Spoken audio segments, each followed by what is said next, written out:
services. In the meantime, any questions you have, you can throw them in the chat. We monitor the chat. Today, we're really going to be a different episode than we're used to. We want to bring in some hard conversations, and so we want you to be involved in that as well. So put some questions in the chat for us or comments. If we can't get to them now, we'll get to them after episode 2. So we really hope this is start of a fun profession-wide conversation. Okay, I got the okay. We're live on the third one, so we're gonna get started in a second here.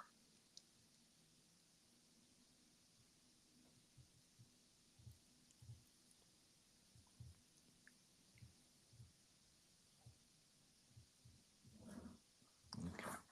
Welcome back to Coach Connect. Here's where we explore the stories and strategies and insights from trailblazers who are transforming the world of coaching and well-being.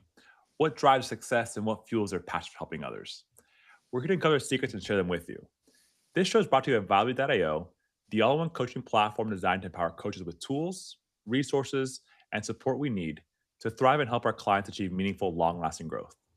I'm Dr. Diego Salinas, your guide on this journey. As a neuroscientist, physician, health coach, and co-founder of Vibely, I'm committed to celebrating the incredible work of coaches everywhere and helping them unlock their full potential.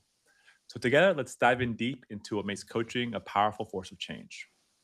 So today's episode is going to be a little different for those who are usual to the podcast. We really want to have encourage a hard conversations happen in our profession. So Jennifer Lundman is hosting a summit end of the summer, the Catalyst Summit, and it's not being convened because we think coaching and clinical care should be politely network with each other. It's being convened because the field is really facing some hard questions. Who gets to define care? What counts as evidence?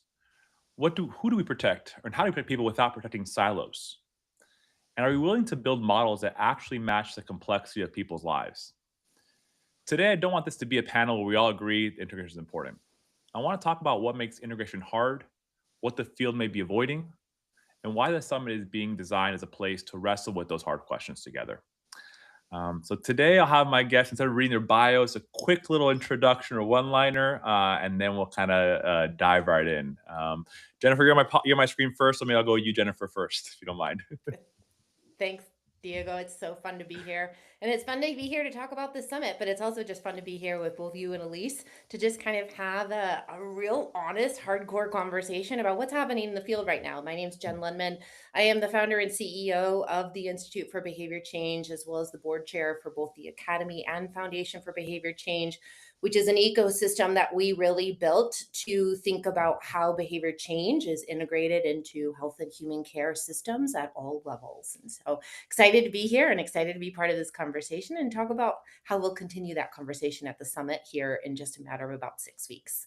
Elise, let's turn it over to you. Oh my gosh, I can't believe it's 6 weeks away. Thank you. Thanks everyone for being here. What better place to be and have this kind of conversation than with both of you, especially in a safe space. These are the kind of discussions and conversations we all need to be having. For some of you who do know me, that's wonderful. For some of you who we're just meeting for the first time, hello, great to meet you. I'm Elise Wagner. I'm the founder and CEO of Elise Wagner International. I am the co-founder of a health coaching academy as well. So I've been in the health coaching sphere for quite a long time on the internal side of what health coaching certifications are creating. And then I really saw a gap in the field where there was a lot of health coaches coming out into the real world, and they were kind of basically like, what now? What do I do? And so I created the bridge for that with a lot of the programs that I have crafted specifically for certified health coaches. Most, if not all of them, are approved through NBHWC, hopefully soon through Jennifer's organization, as well as we continue to elevate the field. And I just hosted the Health Coach Leadership Summit. But honestly, if I could just say it, the most authentic way, I am really just here.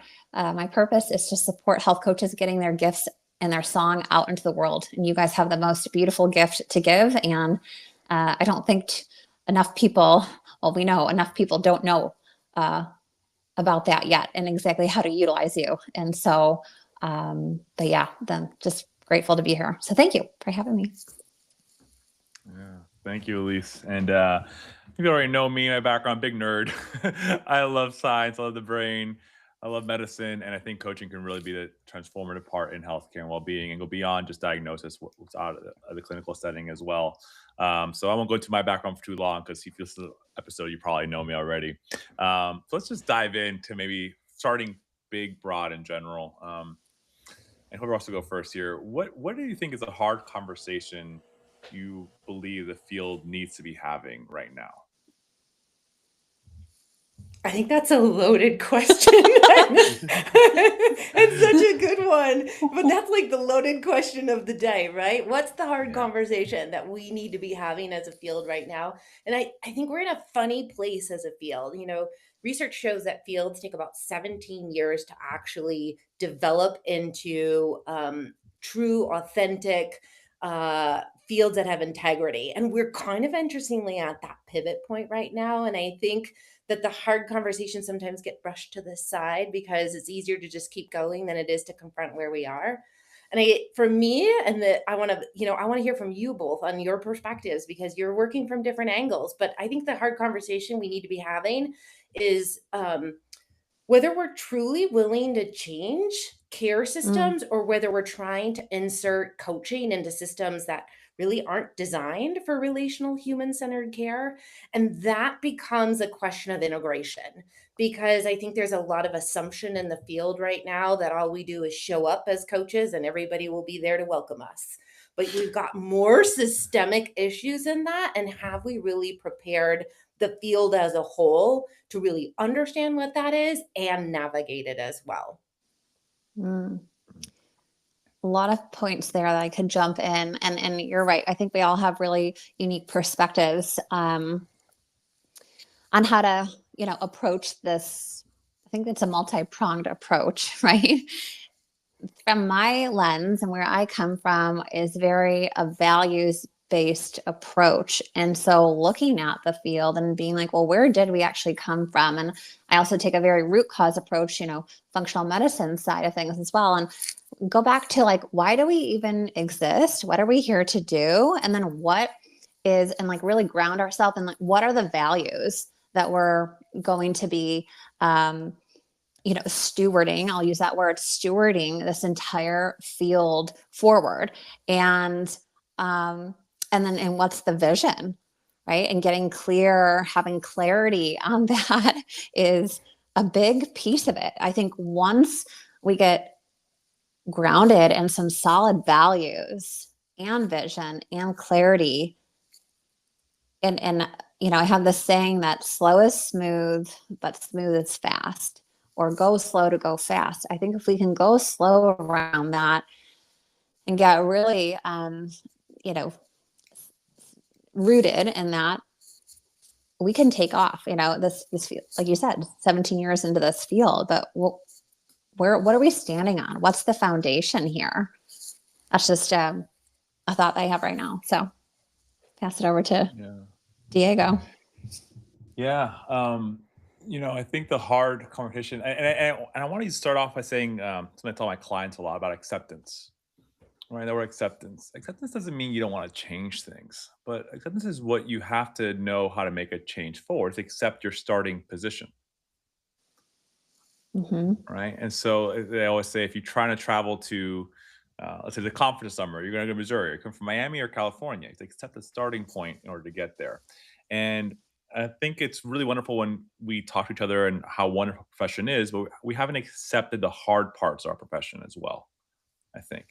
And if we can really accept them, it's not a four-letter word or throwing them under the bus or complaining. It's just part of how behavior, how change, systemic change happens, right? Accepting the hard parts. And I'm preparing for this, talking to Jen about, integrating into healthcare. What does it actually look like? Because healthcare, let's be real, is very hierarchical, right? So the healthcare team, even though we talk about there shouldn't be hierarchies, let's be real. The attending, everyone's waiting for the attending for rounding, right?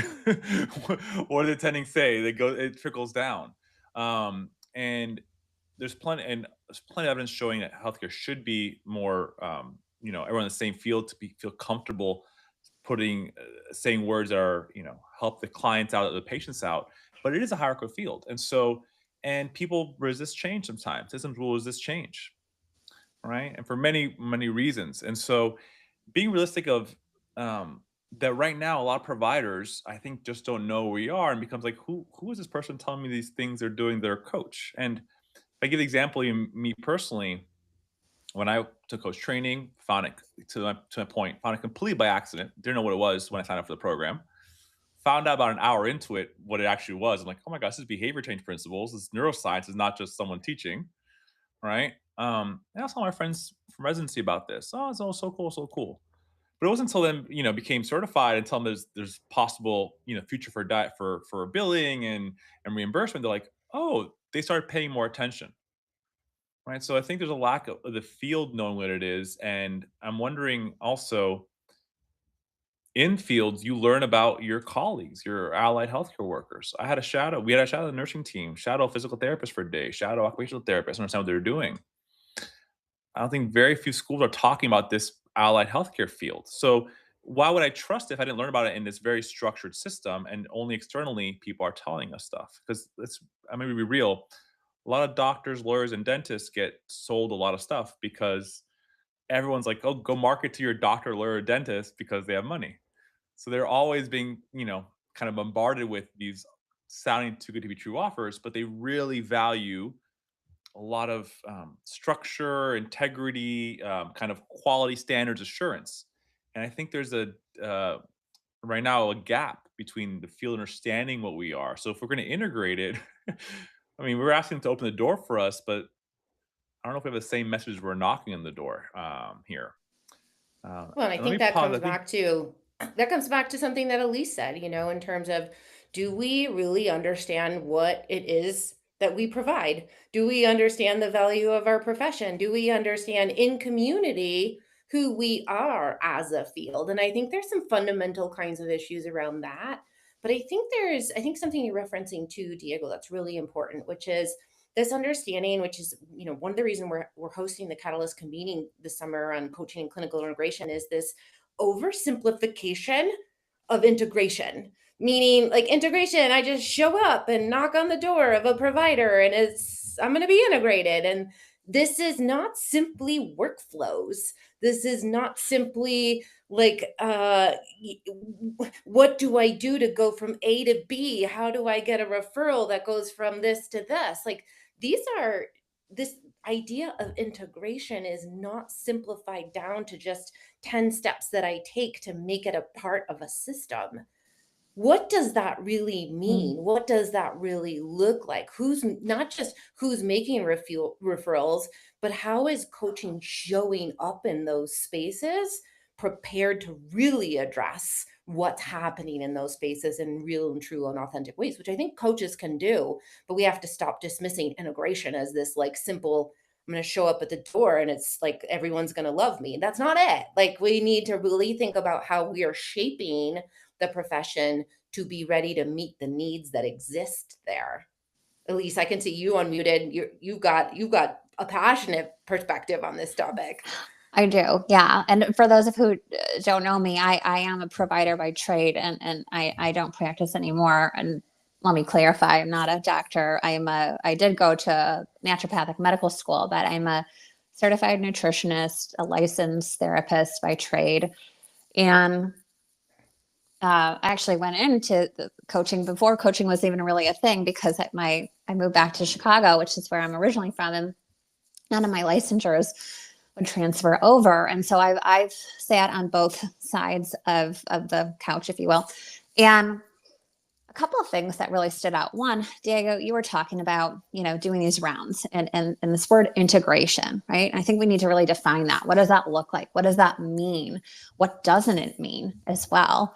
And, I think that could even be a value in and of itself, right? But when I went to Bastyr University, which is where I did my graduate studies, there was a clinic. It was a teaching clinic. And I was able to integrate both of the nutrition and clinical health psychology pieces together and work with clients. And then once a week, we'd come together as a whole group of providers. There would be acupuncturists, NDs, midwives would be there. You've got your nutritionists, RDs, therapists, et cetera. Those who were studying homeopathy. And so it was like grand rounds. It was this really great conversation to understand this human being who, he is seeing multiple different providers. The only problem with that is that they weren't in the room. So we were all talking about this person and what might be great for them and what we might be doing and so. But that person was not included in the key, right? And the care plan necessarily. And as Jennifer, as you were talking, I just kept having this vision of like lock and key. And to your point, like, when we talk about integration, like there's not really a smooth lock and key integration right now with health coaches into the healthcare system. And you think about that even with, when I talk about what we did at Bastyr, there wasn't even really this integration of the human who is really, their care is at the center of all of it. And they, quite honestly, I hate the word should and stop shoulding on yourself, but they really should be calling the shots. It's their health and well-being. They own it. And as far as I'm concerned, everyone's just on the team. We're all playing the same game here and trying to get this person towards their highest health and well-being and what that looks like for them. But at the end of the day, I think that ownership and responsibility lands within themselves. And that's where the coaches come in to really bridge that gap. And a quick little story here. So two things on that. I'll just finish this up. Like, we don't see enough of this real, like, practical integration of what does this really look like? And what are the models that we want to be, really seeing in real practical life? And I don't think health coaches get enough practice with that. And I don't think enough providers know exactly how to integrate with that either. So we're both kind of left like, what do we do here? So that's two pieces. The other thing that I wanted to just share as well, I think, Jen, you were talking about this whole idea of, I'm going to lose my train of thought. I'm going to hand it back to you for just a second, and then I'll come back. Well, it make me spark a question that I want to ask Diego, actually, and so we'll come back to you, Elise, because Diego, my question that Elise just kind of like popped up was like, so should coaching adapt to healthcare, or should healthcare adapt to coaching? Because when we're talking about integration, especially when we're talking about mismatch, something's going to give, right? Or not. I don't know. What do you think? Yeah, I love this question. And by the way, Jennifer, just so you know, on my end, your screen is frozen, so I don't see any visual feedback. Okay. So I'm glad you were copying in there, right? So it's just, if I miss a visual cue, it's because of that. So I'm going to answer your question, but then I'm going to string together some thoughts that both of you put together. So Jennifer, you said earlier about oversimplification of integration. That was such a put phrase, because you can look at social working, and obviously more on this than I do, right? But what's the role of a social worker? How involved in a team depends on what the team is. So if you're doing inpatient rounds, usually help for discharge planning, maybe prescription medication, insurance coverage, right?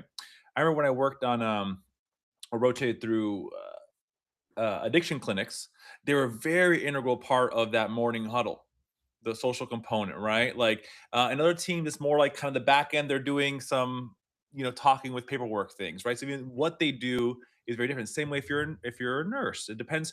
Are you a surgical nurse? Are you checking someone in the outpatient clinic? So even most medical jobs now have such a wide way they show up. And I said this before. I think I said this at your summit, at least. I hope that one day people see coaches the way I see doctors. I don't mean by acuity level, but I mean that they understand. Listen, if you're a radiologist or a gynecologist, two entirely different jobs. One only sees females. right? One sees no patients ever. It looks like a computer screen unless you do interventional radiology. So I remember when residents was like, hey, Diego, what should I do? What should I study? I'm like, listen, whatever you feel comfortable doing for 12 hours a day, because that looks wildly different working in surgery and ER and pediatrics. Well, it's the same job, same little title, but it's a completely different job in every perspective, acuity level, teamwork by yourself, remote, etc. So I think a great point. It's oversimplified because this is probably going to depend on where the integration is happening. Is it happening in a small rural center? Is it happening in the outpatient clinic? Is it happening in a place that supports kids or people on call? There's going to be such varied ways we're going to look at. So I think we have to look at integration is definitely not going to be one size fits all, because even current medicine is not one size fits all. So where to go with this? Elise, you mentioned we talk about patients behind their back. We should do something called patient center rounds when I was in residency, right? So it's like we'd actually go do it at the bedside, right?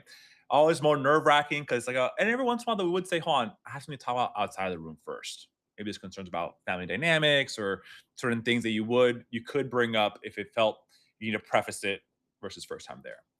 But even when we did patient center rounds, if I can tell a quick story from medical school, even before residency, ever we did around, it was in internal medicine, adult medicine, and we were rounding on someone I was following. So I present first, and the resident went, then the attending.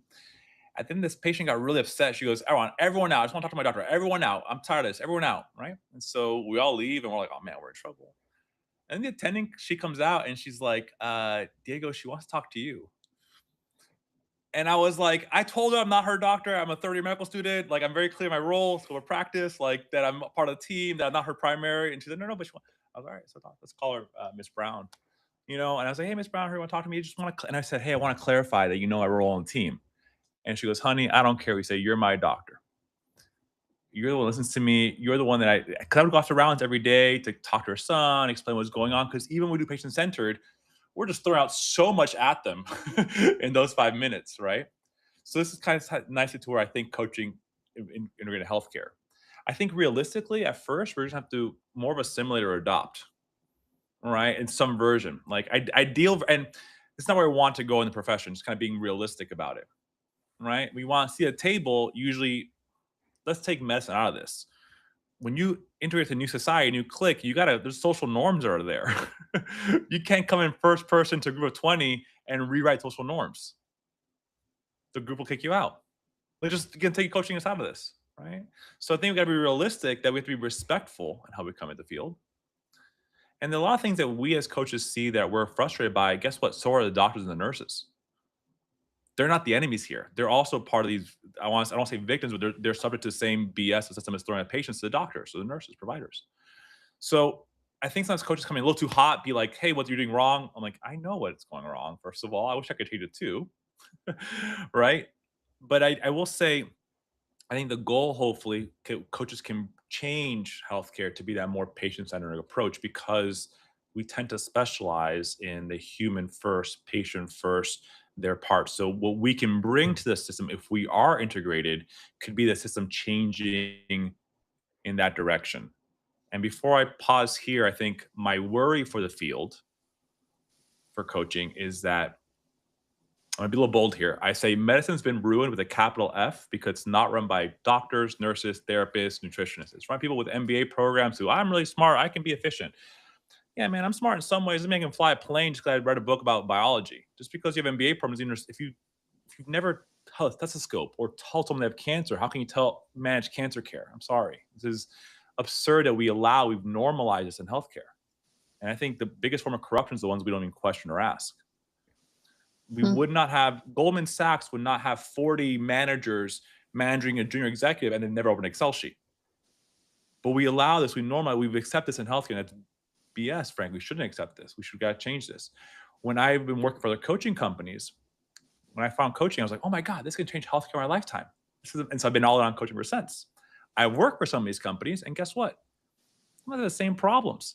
They're run by people who've never coached, never done this thing, and they're going to change healthcare by not understanding it. And I say all this with zero arrogance or hubris. I've never shot a gun. I should not be the general of an army. So I also worried why, when I started Vibely, I had to make sure as a coach on Vibely. I mean, like, I wouldn't join Vibely unless the coach was in leadership or as a coach, because I was like, I've been on a block too many times. If there's no leadership who understands what we're doing, we're only going to be forced to change to them, right? So I think we need more healthcare coaching leaders too, who Mhm. frankly, if I can be bold, can meet the high standards medicine has. Medicine is not going to lower their standards for us. That's not how getting part of the team works. You don't get into NFL by asking to lower their standards, right? So I'll pause there. I mentioned a lot. So, but I think in summary to the answer, Jennifer, I think at first we got to adapt. We got to have the approach, probably humility to adapt here on a big level, a small clinic, big clinic. And we got to get that foot in the door, not to change and assimilate to them, let that break us, but really how can we break these broken systems in the chain? I had a colleague who said, if you take something working, put in a broken system, don't be surprised if it doesn't work anymore. I'll pause there because I ramble a lot. I have a couple of things to say, and I just realized that my audio went off. So I'll be talking on this audio now. So a lot of things to unpack with what you shared, Diego. And I want to go back to a really simple example that someone actually in one of my programs, the Certified Collaborative Care Practitioner Program, uh, actually just utilized this weekend. So a real practical example, and we talked about this even in the Health Coach Leadership Summit. We're talking about like a very big thing. How do we integrate? How do we shift things? And I always come back to the Gandhi quote, which was like, be the change that you want to see in the world. Be the change. And this morning on our call, she shared one of her wins. That's what we do every Monday morning. We share a win, and she said, she lives up in Canada, and she's a pharmacist, so she's been on the provider side as well. And she said, I went to this new provider event, and I was just curious to see, it was live, just to see who's going to show up. And she said, I ended up talking to a doctor, and we ended up having a conversation about health coaching. And she just asked, he said, she asked the question something along the lines of like, would you ever think about, integrating some of your work or, with a health coach? And he just kind of looked at her like, well, health coaches, why? Now, I think at this point, and my mind thinks in visuals, she could have, well, a number of different ways she could have went, right? But I'll just say there for simplicity's sake, there's just two paths. She could have went more of the expert approach, which is her background. She's a provider. She could totally have gone that space and gone in the space and listed, uh, certain research or sightings or whatnot, and taken that approach. Well, don't you know that they do X, Y, and Z? And don't you know this? And da da da. And do you hear the words that I'm even saying? Don't you know? Right? And she didn't. She actually took something that she learned at the summit, the Health Coach Leadership Summit, which again goes back to, I think, why, Jennifer, what you're putting together is so important, is to be in person together, to be in conversation, like to be in conversation together, hear what other people are saying, understand, see what resonates with you. And she heard this at the summit, and she, instead of taking again the expert approach, she took the coach approach. And she said, can I ask you a question? What that did for all you listening is a little bit of a psychological pattern interrupt, and it kind of paused him, and he was like, sure. She's like, well, I'm just curious. So again, using her strength of curiosity. Have you ever, given a client or one of your patients just a long list of things that they need to do? Oh yeah, all the time. Right. So now he's like, oh, you're speaking my language. You get what I do. And she goes, well, that's what I do. I help take all of what you've just shared with them and help them implement. What do you think he said next? He threw his hands in the air, or so she says. He goes, oh my God, everyone needs a health coach. Like he got it.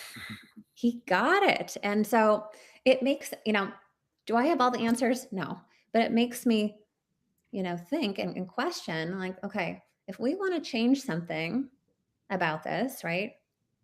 How do we go about doing that? Because health coaching is the how. You've got your experts who know the what and the why, but health coaching is the how. And how do we make this work on a systemic level, right? Like I said, I don't have the answers to any of this yet, but I think when we put all of us together, we do. So those are just a couple thoughts. And I'm going to jump in on that because I think that both Diego and Elise really highlight these really important tensions that we are facing in the industry without even understanding them. And that is, this is not simple work. There's an oversimplification that I've already addressed in terms of integration is not just showing up at the door. Integration, to Diego's point too, is not just understanding how to work within the system. These are systemic issues that require us to think really differently about where coaching belongs in health systems. And that comes back to some of the earlier things that Elise said around, do we really understand that? Do we really understand that the profession doesn't just show up at the door and like automatically be welcomed in? How do we check and adjust? How do we approach with curiosity? How do we meet the needs of the systems? I love something Diego said earlier because this was something that we have heard over and over and over again when we talked with healthcare providers over the last year, which is no one really asks me what I need. Everyone tells me what I think that they think I should do. And they're already being shoulded on an awful lot at the healthcare kind of provider level. Um, how can we actually harness what we are as a profession and pivot that to actually meet needs where they exist? And I think part of that too are some reality checks. We have one reality check. Integration is not simple, and it's not showing up at the door saying, I've got all your answers. Two, this is not a workflow conversation.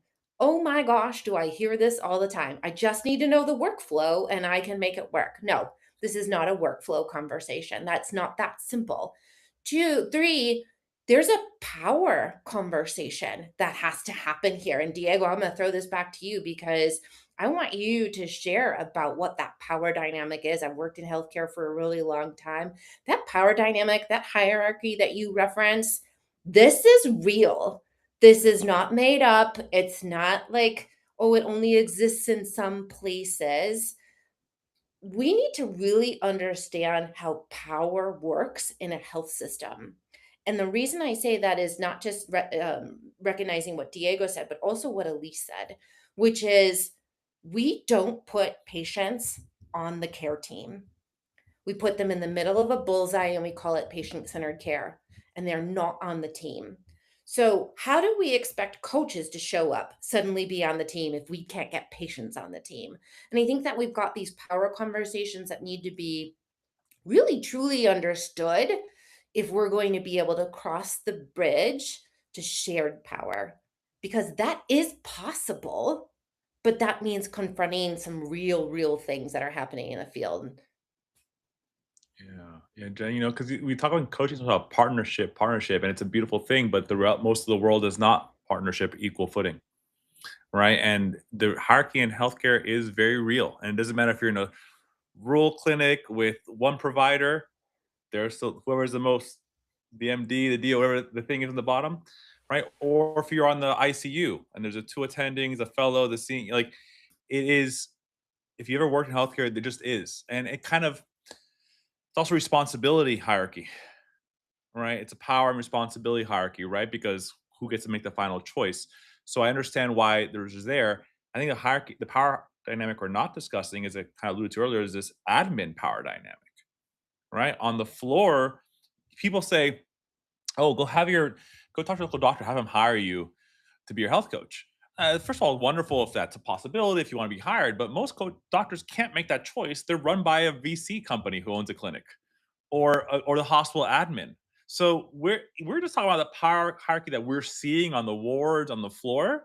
There's a whole other one, and guess what? Doctors have very little power in this other hierarchy.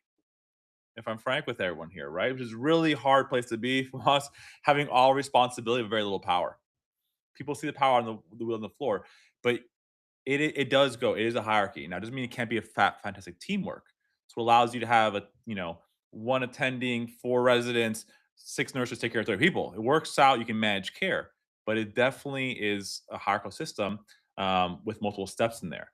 So part of I used to joke. Our first part of doing the rotations in med school is doing the med school shuffle. What's your place? People walk kind of through you and you're kind of all shuffling around, right? And on some rotations, they want you to be more engaged, others. So you get to confront two levels of power: that internal, that clinic, that unit, the ward, whatever that is. And then these larger systems of power where, to be honest with you, healthcare workers have very little control. So I think we got to integrate a one, two, but don't assume that just because you convince a doctor, you've convinced the whole hospital, the whole system. But they are very much present. So let's not ignore this, accept it's a reality, and that they're not your enemy because they might be higher on this totem pole for some reason, right? Like someone said, I was at a conference, someone said, well, um, this might be controversial too, but someone point this out. Someone said, "Why is this that we're only getting paid X amount an hour, and a doctor's getting paid 400 or whatever, some big number per hour?" And the person on the panel said they employ health coaches. They're very upfront. They're like, "Well, 170 hours of training. You can change someone's life with that, but let's be real. Like one is 7 hours of training, one is like a decade or something. So should there be? Yeah, I'd want personally maybe more training, doing more responsibility. It's not a bad thing, right? But we have to acknowledge it's there. And then the unhidden stuff is its personalities. Why did I choose pediatrics? The patient population, but also my peer population was a very different personality in a surgical field, for example. So even when we come with rights, there's going to be challenges that go beyond what should be, what's necessary, what's there. It's a very people-based problem as well. They pause there and ramble forever. Here's your thoughts. Elise, good. Well, yeah. So sorry about that. A couple things. You're right. This is a very human-centric field. And we are in the business of peopling. We're here to have conversations and be with people and their entire self. And that includes not just the physical self, but the mental, emotional, spiritual self as well, environmental space. Um, And that's, I'll say, like more in the clinical setting, I'll say more in like a hospital setting, not so much in a mental health setting.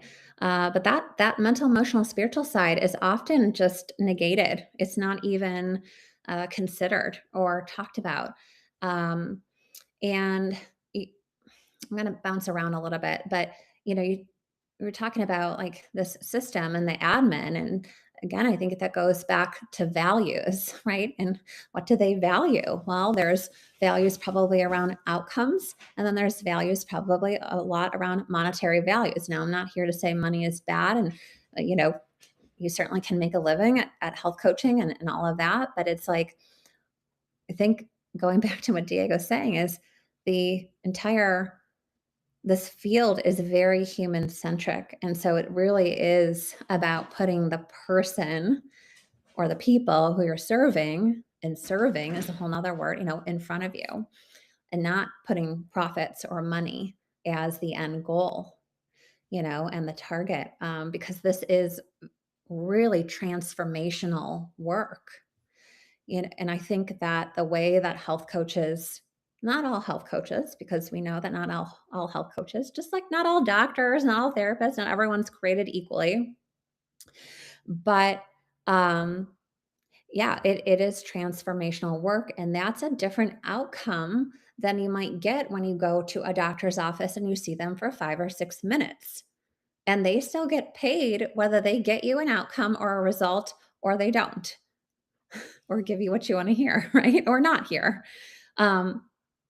But typically, when you work with a health coach, um, a lot of the times, because they're not working necessarily all yet inside of a system, a lot of them are working independently as an entrepreneur as well. That's from my lens.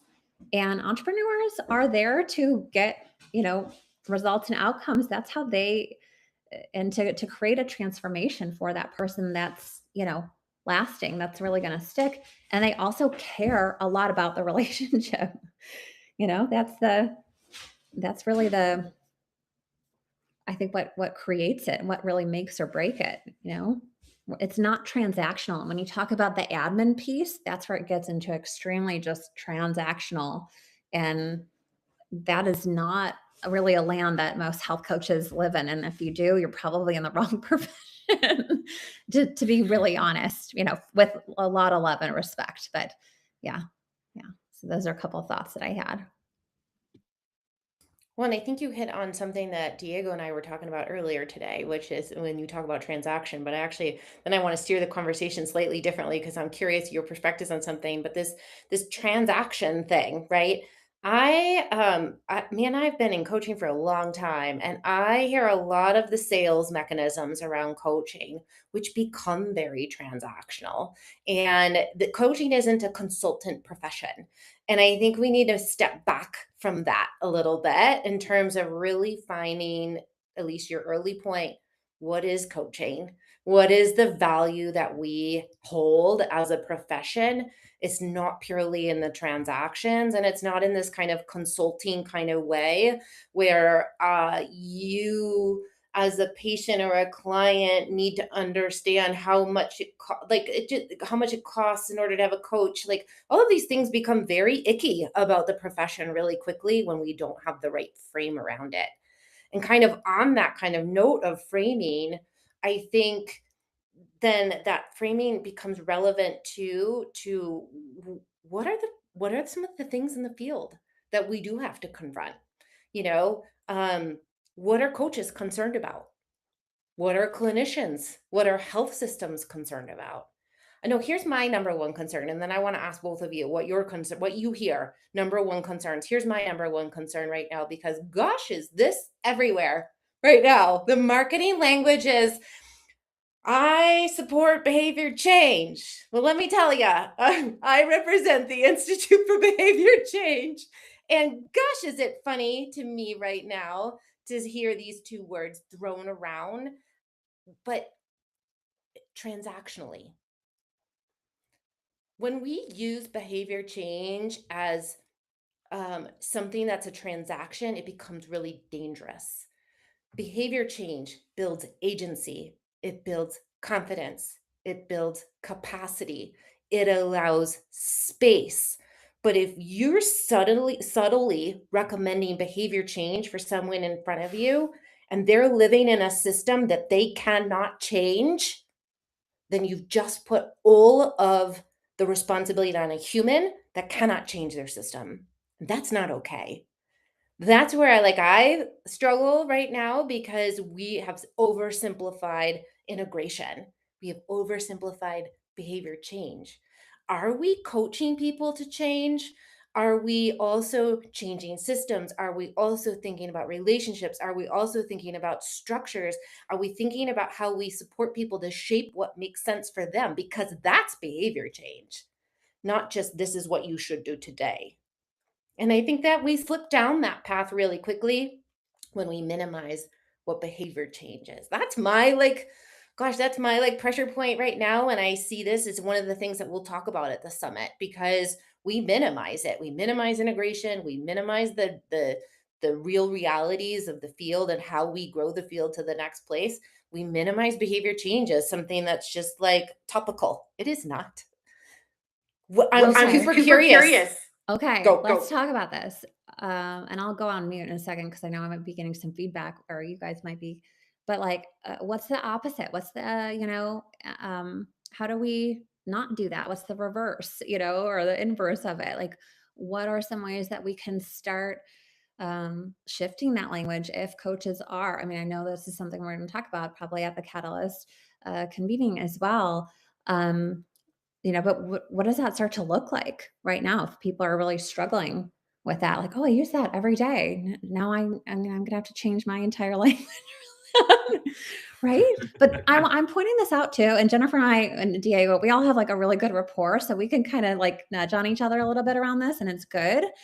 And I'm doing that very intentionally, and she knows this, but so that we can show as leaders, what does this sound like? What does this look like to, let's have a little, a rapport around this. Yeah. Can I add some thoughts before you go, Jennifer? Yeah. And by the way, it's the whole point that we should be able to challenge each other. Like, I've had awesome offline coaches, both of you, where we don't always have to agree on something, and you can still have so much respect and learning because of your perspectives. And sometimes, Jen, before we started recording, we said, coaching presented is so flowery and rosy and everything's amazing. And we know it can be super impactful, but then we ignore this stuff as if we don't want to talk about dirty laundry. No, it's actually just, look at our client work. Let's start with the strengths. Okay, what are the strengths? And we just start with that so we can add strengths to new areas. Right. So I think we got to be bold as a profession to accept where we're at, have these conversations because we want to add strengths to them. And we're not going to do it by ignoring them or keep a head in the shadow. Right. So it's why I've always loved working with both of you guys, because that same how are we going to throw rocks, make change happen. At least as you're saying this change, and Jennifer too, what kind of was coming straight to my heart and, and mind, also in this area, I feel it more, is that to make sure we're not making this therapy watered down, to put a half of a diagnosis required, right? That when we integrate a system, we can lose ourselves. Earlier, right? You can assimilate instead of integrate. And one thing that I love so much about coaching, but one of my favorite parts I always say is that it doesn't require a diagnosis, right? You don't have to have X, Y, and Z to do ABC. You don't have to have a panic attack in order to work with stress management. You don't have to be overweight to work on exercise, right? And so that's, I think, one of the where the autonomy comes in, where that wellness continuum. Okay, not just about not being discharged, but what happens after discharge, right? But also that's gonna confront with how to integrate in clinical settings that are only diagnostically based. So how do we support that without losing the most important part of coaching, that it is not based on a diagnosis? It's you're providing support for the person. And to your point, Jennifer, behavior change, um, I also people, one thing that AI is not going to do well is tell you, hey, take a step back, actually. Right. And then I tell people when they're doing the dyads and trading, right? They all say, what's 6 weeks goal? I tell all my clients, your week goal could be to do the exact same thing, right? It doesn't have to be each week to do one more rep, one more sit-up, one more whatever. Sometimes your goal is to maintain how to make a habit. Right. And so even the space that coaching holds, while we understand the power of transformation and these, these things that you can measure externally. Okay, I lost this much weight, I lowered my this way. Anyone who's experienced this understands the internal change that is not measured at fMRI machine, not measured by lab results. That's the magic in coaching. So it's going to be a challenge to both meet people where we're at, because they want to see the evidence base, they want to see the numbers, but we know the magic of coaching is that it goes way beyond that.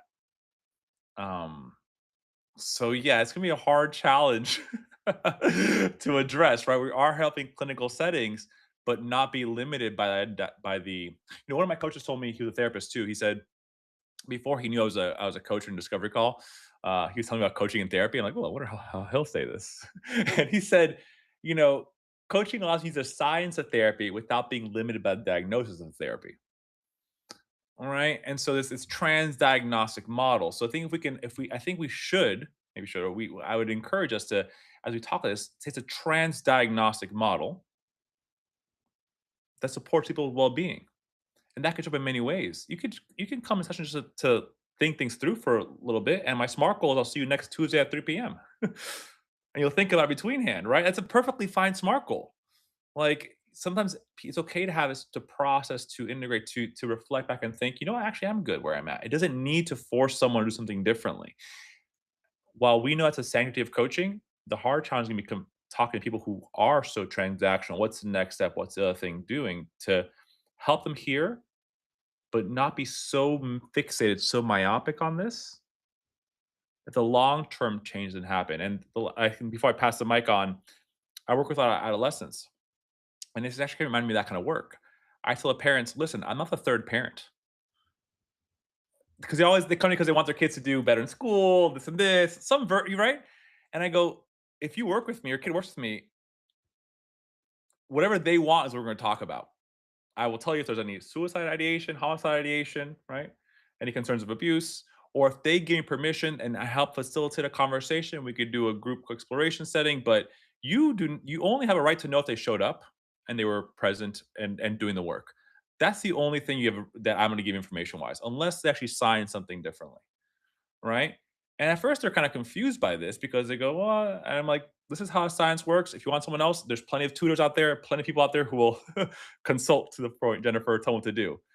I go, but listen, when you let self-efficacy, self-agency work, eventually they do want better grades also. They want to please you. They don't want this distance between you. But if you let them understand how to understand to do things on their own, that will get them there long term. So I'm wondering how can I apply this to talking to healthcare workers, right? It's that like we have to let them be autonomous, and trust me, they do actually want those same things you do. No one likes to have diabetes and have to take insulin or watch the things, right? We're actually they're not combating you, but it's going to take a lot of understanding, education that this long term process will work, and it's not linear.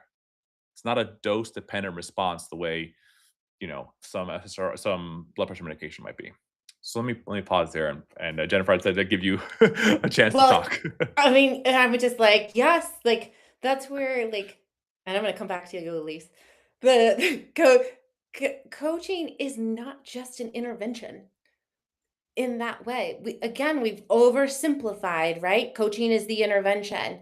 Is coaching an intervention? No, I actually think completely disagree with that statement. Can it function as an intervention? It can absolutely function as an intervention, but it's not an intervention.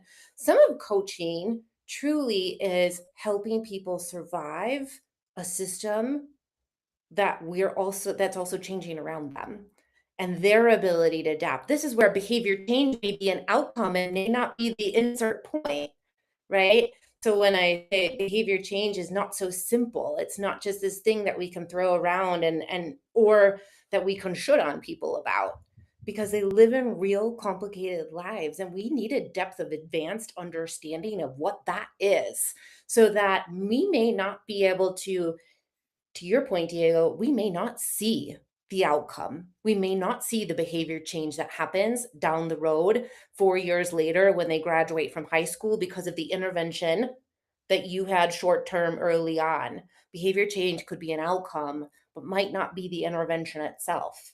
It might be the intervention, might be that efficacy piece, right? And how do you build that? That's where the oversimplification, and we do that when we have surface level kinds of conversations. And we're not really talking about the level of transformation that you're talking about, Elise, because that requires a real depth of knowledge and understanding of humans and how humans show up in spaces and human stories and what those stories really mean to that human and how they function. And as coaches, oh my gosh, we have this amazing ability as a field to be partners with other humans in a way that no other field can be. And I have been a therapist for 25 years. We have that in our back pocket. And then sometimes I think like we're misusing it. And we're misusing it because again, we're trying to oversimplify it. We're trying to bring it down to what did you do this week? What 5 minutes did you do on meditation? What and I'm like, that's not it. Like that's not sometimes they may not do meditation. They may not change their sleep habits. They may not get to all those transactional pieces for another year when you're gone. But man, that doesn't mean that you don't have an insertion point in their lives and helping to hold space. This is where we can think about coaching not just as an intervention, but as that transformational, as that process by which we are supporting people in partnership to help them find their own agency, to help navigate their own systems in the ways that they need to navigate, because you will never know another human story. You will never know the level of complexity that they're dealing with. And I don't understand why we think we can know other people. We cannot know them. We cannot know their steps every day. We can listen, we can hear, we can hold space, we can ask questions, we can be curious, we can do all these skills that we know. And that in and of itself, that could be enough to create someone's behavior change down the road, but that might not be an outcome that you see. And that's where I think we need to stop oversimplifying the coaching profession all over the place because it's not simple. We don't skim the surface in 70 hours. We don't skim the surface in terms of our education and understanding truly how people show up in the world. We really need to dive deep into the understanding of not just social determinants of health, but how do people function every day? And what does that look like? Because that looks like lots of different things. And I'm going to pass it to you, Elise, because I know. I got a lot of things to say about what both of you guys said. It's beautiful. Thank you. Okay, first of all, you said something that was really interesting, and I wanted to just add on to it. And feel free to disagree. I think coaching is a lifestyle. I think it's a lifestyle. It's a way. It's a way of living. It's a way of showing up, asking questions. And to your point about outcomes, I agree. Not all of the outcomes, especially around this work, are external. A lot of it is internal. It might just be, and this is to the point of like, we're in a very human centric space here. And so creating trust and bonding and rapport, um, heck, that's progress in and of itself. Some people you might get who are very closed off and they won't, they won't share, right? Um, and that's a huge if someone shares something with you, in a session or whatever format you guys have set up, that could be, considered an outcome, right? Or, but again, I think we're so used to externalizing these results and it's based on data or weight or a lot of other things. But um, I think we need to look at the internal pieces of that as well as we're talking. And from a leadership perspective, again, going back to like we're doesn't matter if you're dealing with someone, from the south side of Chicago or you're dealing with an admin from the North Shore of Chicago. They're both human beings.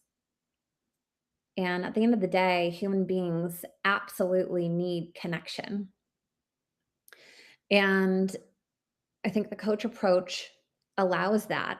And so when you can utilize that approach in conversation and start asking questions, and, you know, I hate to say it like this, but almost kind of being a little bit of a chameleon in the sense of like meeting them where they're at, talking to really listening, observing, right, without judgment, but observing how does this person respond? Are they responding more and more kind of abruptly or shorter, right? Or are they someone who tells a story and uses their hands like I do, right? And so and mirroring that a little bit again is also going to really bake in this level of trust and also doing it in an authentic way as well that represents you. I'm not asking you to become a different person here, but take the coach approach, meet them where they're at because I'm sure you both have heard, like, there's the disc profile. That's very much in a corporate setting. You might have a very high D, a high dominant human being who is a CEO or a CFO, and that is who they are. They are all about the numbers. They are about decision making and they are about making things very efficient and quick. But that does not make them wrong. That doesn't make them that they can't change or that they don't need health coaching. It's just a different approach. And I think as coaches, we need to just be, I'm speaking to, for coaches, I think there needs to be this element of adapting a little bit to the environment and to the human being who you're connecting with and asking those questions, getting to know them a little bit, and using their language, really using their language as well. Because to your point, Jennifer, and even Diego, like when when I'm working with my health coaches and supporting them on getting out into the world, and I'm like, okay, so let's role play a little bit. Tell me what you might say to this provider, or this doctor or so and so. And they're like, well, I'm an expert in behavior change, or not even a provider. That could actually be really good language to use for a provider. But talking about like even in a conversation with someone you might at the grocery store or in line at getting a coffee, maybe use that example that I shared earlier about, how your doctor is just giving you a bunch of things, X, Y, and Z, 50 different pages, and you're left to be like, what? How do I implement this?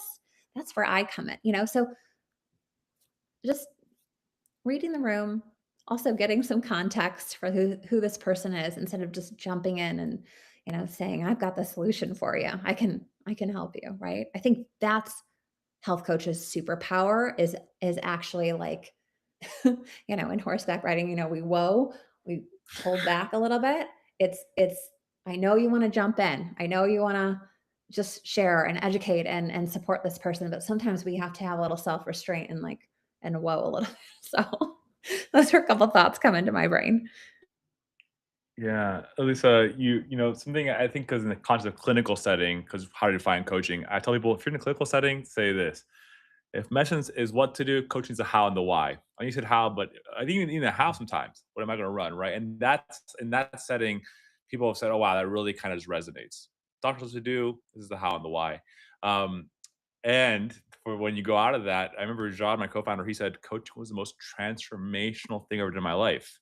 Right. Like that's the power we see what happens. And transformation, we don't expect therapy to work in a day or someone feels better, right? And we do PHQ, the GAD-9s, but I think the power is when someone says, "I just feel better," and that's the result itself. We don't need a CT machine to tell you this, right? It's a subjective experience. So how do we? Maybe a question we should also confront is how do we bring this more into the body of medicine? And like one thing we've done on Viably actually is in the way we do notes. This is I have to give Jad complete credit for this. So when we do the note system on the platform, I said, "Hey, John, I want two notes. One just prior for me, and one to show my clients.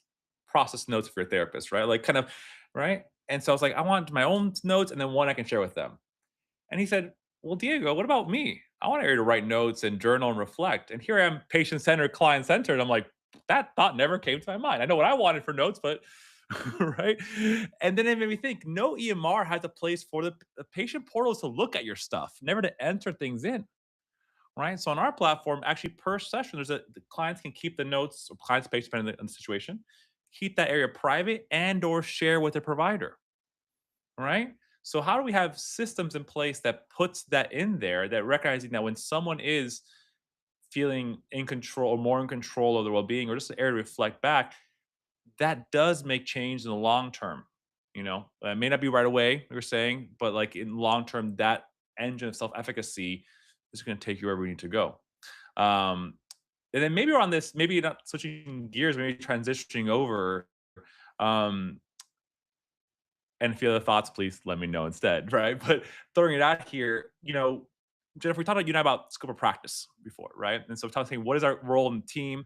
I think to be honest, given it's early on, we're going to have to define a bunch of roles. The same way, depending if you're a nurse or social worker, the role depends on the floor, right? So maybe the health coach working in oncology is different than pediatrics, than in mental health, right? And we should expect those differences, right? Maybe we should train for those differences, right? Um, but something you brought up, Jennifer, when we were talking, that was a really interesting way of framing it is when do these skill practice help protect us, and when does it become a hindrance for innovation? Because I think right now we're going to be in this area of like we want to do new things with coaching. When I found, I'm like, oh my god, this could be applied in different ways. But how do we navigate this part? So curious what either you think of that or anything else you want to talk about. Well, and I want to come back and plug really quickly. Like this is the whole reason the Catalyst convening is happening this summer. This is the whole reason we're having a coaching and clinical integration summit where everyone's invited to be a part of these discussions because these are the hard discussions that have to happen. And this is the way we will move the field forward, not assuming that we know all the answers, but wrestling with them here, wrestling them with them with each other and with the other individuals who come from different perspectives, and have different experiences in what works and what doesn't work and why it doesn't work. And I think about the scope of practice issue. Gosh, is this this is hard because we trip into I can't do that very quickly, as opposed to seeing the space in which, oh my gosh, there's so much I can do in this space. Instead, we go to that place of like negative mindset around, oh, there's my boundaries. I can't go past the fence there. And we're like always hitting the boundaries. There's, to me, scope of practice is fairly clear, actually. I don't think it's as messy as folks want to make it to be. It's fairly clear, the scope of practice for coaching specifically. It's pretty small, it's pretty tight. It's awfully awesome the way that it is, but it's small and it's tight and it's great that way. Why not step into that scope of practice and see it as bigger than what we assume it to be? Why do we have to trip into, well, the only way that I'm going to have clients is if I also provide this, or if I also do an exercise plan, or if I also do nutrition, or if I also do, like, I hear that all the time from coaches. I can't have business if I can't provide something else, because ultimately that comes back to I actually don't understand my scope of practice and I don't understand what I offer. And I don't understand and I know I'm going to turn this to you, Elise. Like, I don't understand what it is and how it is that I show up in this space and how that helps that human in front of me truly be able to walk in their own space. And I think there's a lot of misunderstanding about that. And you're right, innovation becomes really stuck really quickly when we only see the fence line.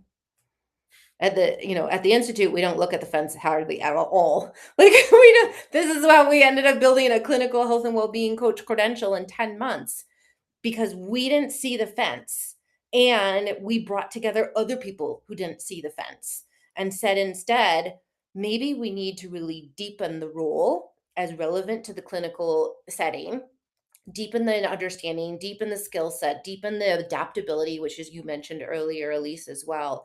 We need to deepen that a whole lot to be prepared to meet those systems where they're at. And we did that with folks who are like, I can innovate in this space. It doesn't take adding something new all the time. All right, Elise, I know I triggered you. I saw You it. did. You triggered me. I'm just kidding. So, I say this with love and respect, and with everything that Jen was, saying, and I've heard this too from a lot of different coaches. And again, with love and respect, I say this, but we also have to look at our our own mindsets and heart sets and where we're coming from. Are we coming from a growth leadership mindset? Or are we coming from a victimhood space? And I say that again with love and respect. And let's just be honest about it, because you're right.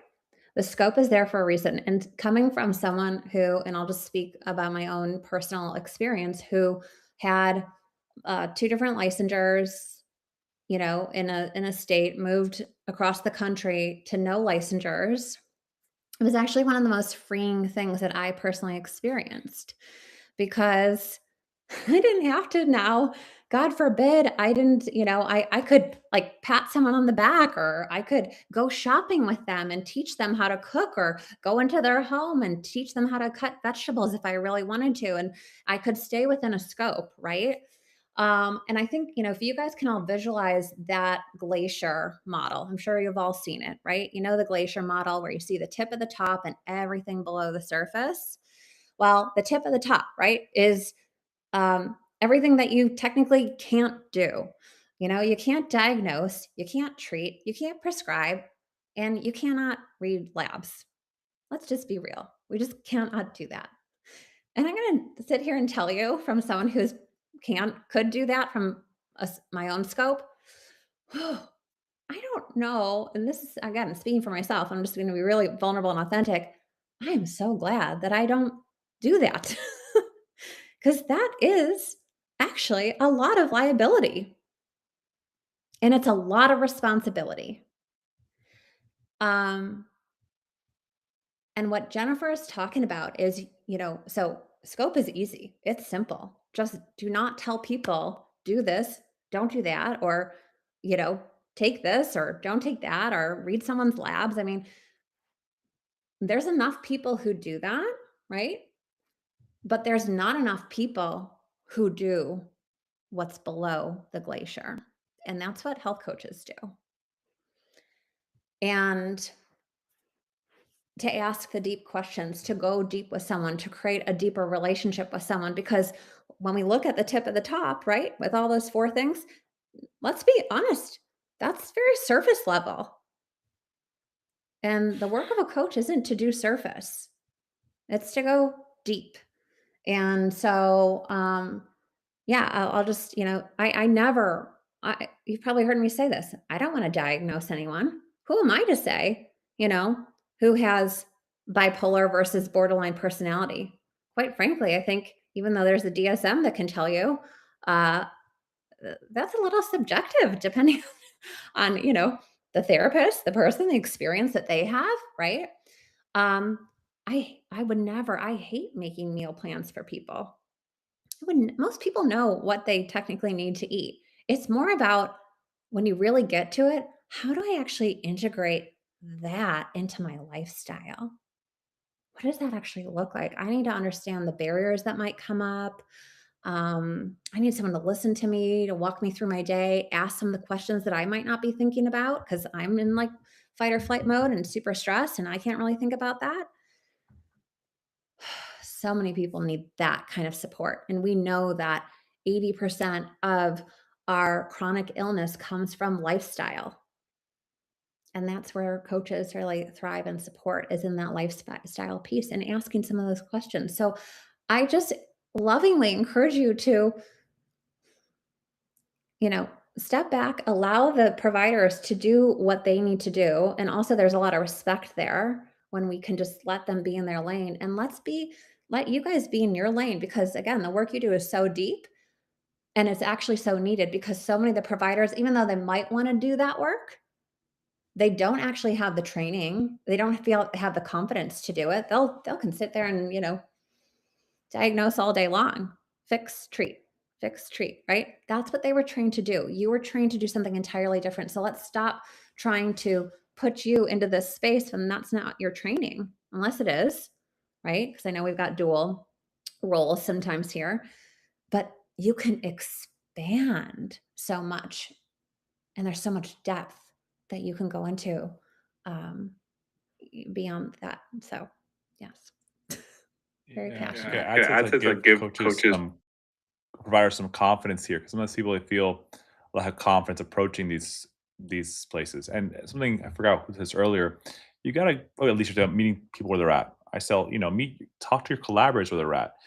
You never know who's gonna be the in, right? Is it the doctor, the nurse, the front desk person, right? Like, so you gotta get creative. It's a people thing, first of all. And people say, well, I don't diagnose. I don't do. Whenever I found coaching, I was like, oh my God, people don't need to go to school for 12 years to make an impact on the biggest bottleneck. The biggest bottleneck is not in knowing more, is in applying what we know. If we stopped all research today, which unfortunately is always true, if we just stopped all research today, right, we can still do amazing work and apply what we know.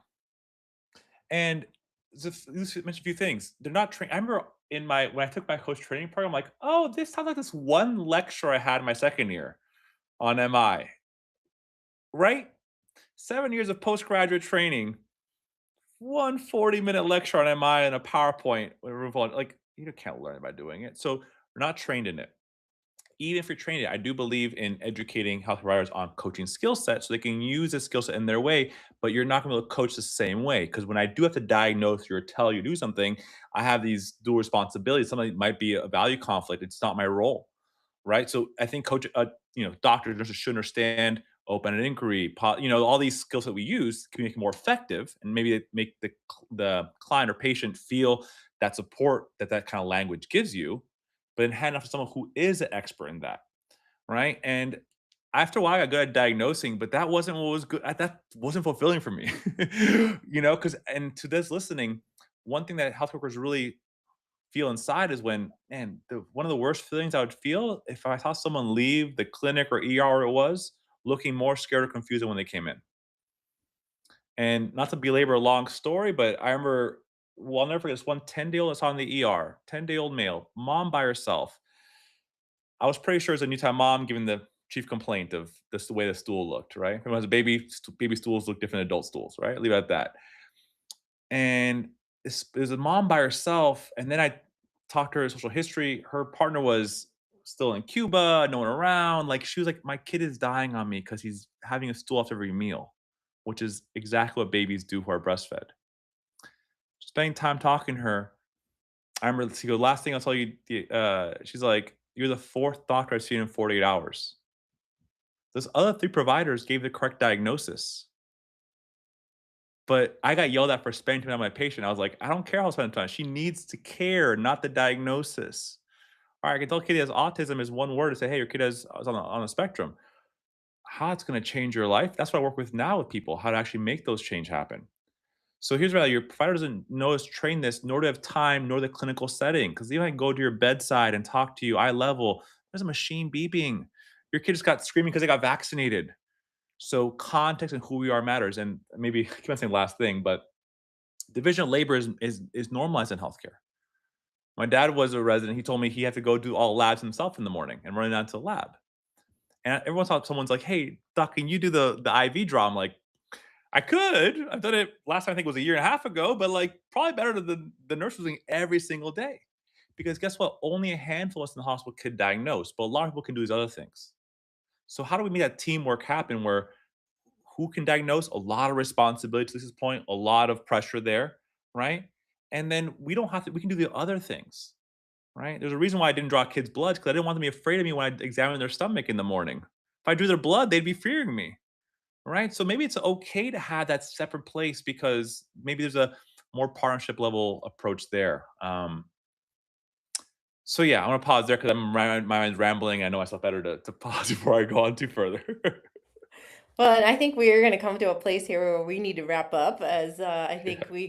gosh darn, this has gone on a long time and we could go on for hours and we will still as we come together at the end of July and early August. And, that's really my invitation to everyone listening, which is um, the future of coaching and integrating coaching into health systems is not going to be built when we avoid tension. It's not going to be built by avoiding hard conversations. It's not going to be built by ignoring the realities of what happens in clinical care or the systems as they exist right now, or even the difficulties that we face trying to define the profession itself.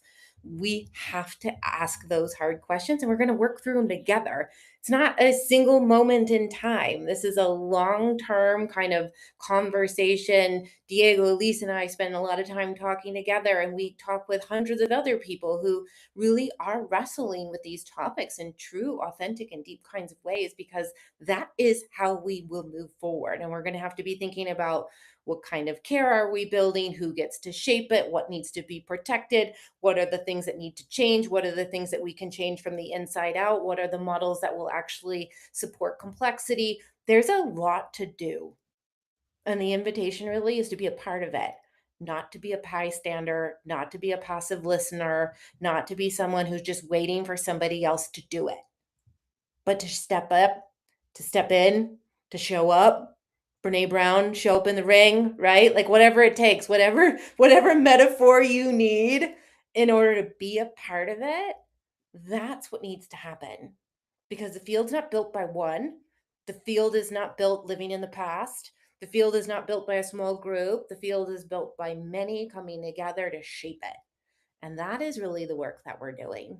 And that's the work that we're leading here. That's the work we're leading forward. That's the work that's happening at the summit this summer that we invite you to. I think we got a long way to go, but man, we're on the right track. And that's like the most hopeful thing here.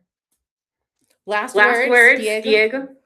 Well, Elise? can I just share a couple of things? I think that's really beautiful. And I cannot wait to be at the Catalyst convening and also support in the roundtable. And I think what you just touched on is, doing this together, building with intention, building with values first, and doing it, all of us, our egos are off the table here. Like this is about let's actually make some change happen and let's do it in this lifetime. And a couple of things, I didn't share the story. I shared it in an email. I know Jennifer read it, but some of you may not know this about me. I talked a little bit about the fact that I was on both sides of the couch, if you will. Well, I've also been on both sides of, the I don't know, what do you sit on, Diego, at the doctor's office? The little crunchy white exam table. Yeah, the exam table. Oh my gosh. I was sicker than a dog back in 2011. I was in grad school getting a dual master's in nutrition and health psychology. I had made big lifestyle changes before. No one could figure out what's going on with me. I probably saw 10 different providers. And if you're someone who's been in a similar situation, you know how wearing and tough and frustrating that can be. And you just want to get some answers.